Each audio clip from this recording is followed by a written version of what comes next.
Hey everyone, welcome back to our channel. Today I'm going to show you how to adjust font size for better accessibility in Windows 11.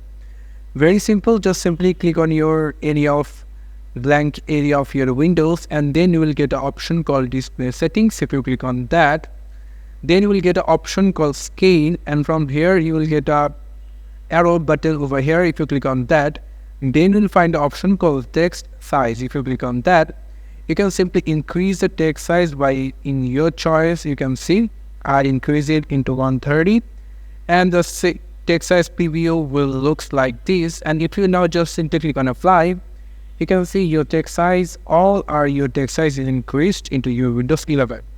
You don't increase it as low as you want and simply click on apply, it will all look like this. And it looks like very uncomfortable. That's why I will going to place it with minimal looks, and you can see now it's looking fine over here.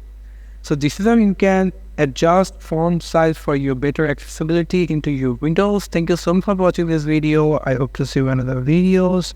Till then, goodbye.